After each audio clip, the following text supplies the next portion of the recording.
خب بچه ها سلام. این ویدیو اتچمنت های سیزن 2 کال آف دیوتی موبایله که من براتون گرفتم.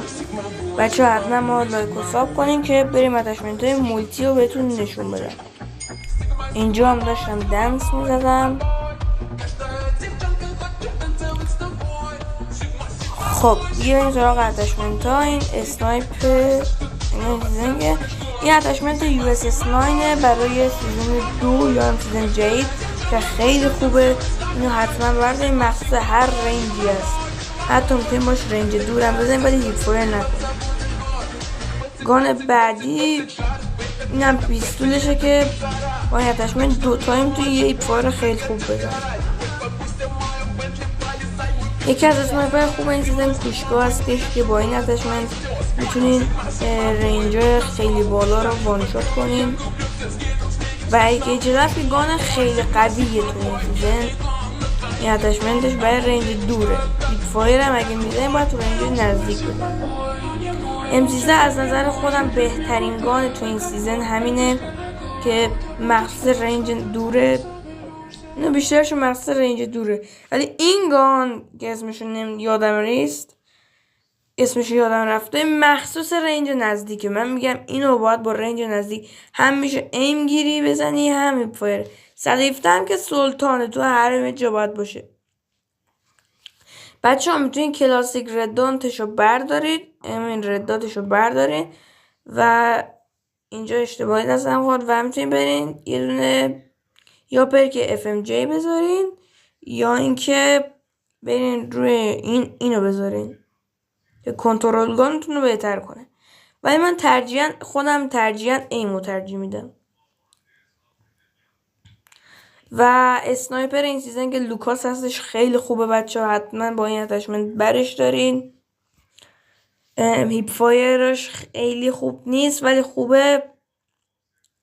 FFR آقا گان خیلی خوبیه تو این سیزن، فایر ریت به شدت بالا. بچه ها میبینین یه دونش خالیه، اون یه دونه خالی رو میتونین براش یه دونه پرک FMJ یا دیزیبل بذارید یا همین که براش ایم بذارین، که من ترجیحاً میگم که هیچ کدومشون رو نذارین چون گان همینطوری هم خیلی خوبه. و یه گان دیگه هم مونده که LK24 که خیلی قویه مخصوص رنجای دور و نزدیک. شاتگان این سیزن هم که KRM هستش. KRM خیلی خوبه، هم میتونین باش فست اسکوپ بزنین هم این فایرش خیلی خوبه. و یکی از آخرین گان و SMG این سیزن از نظر من مکتنه که میتونین به جاش CBR4 بذارین. حالا این CBR4 اتچمنتش قدیمی بود ولی اگه مکتن میخوای این اتچمنتشه. الان براتون میذارم بفهمید این اتچمنتش که بیشتر هیپ فایر سعی کنین بزنین. حالا اگه شما بخواین CBR4 رو بزنین تو دورتون و از QQ9 ببخشید خوشتون نمیاد، CBR4 هم اتچمنتش اینه که الان براتون میذارم. بفرمایید این نه بذارین یکم کار داره. اینو بکنیم مونوتیک. این درست بود. اینم که استاکش هم که استدی. اینم رنگی که میتونیم براش بذارین. خب بچه بریم از اول اینا همه رو مرور کنیم. USS9 و پیستولش، کوشکا با پرکاش هم حتما همه پرکا بذارین.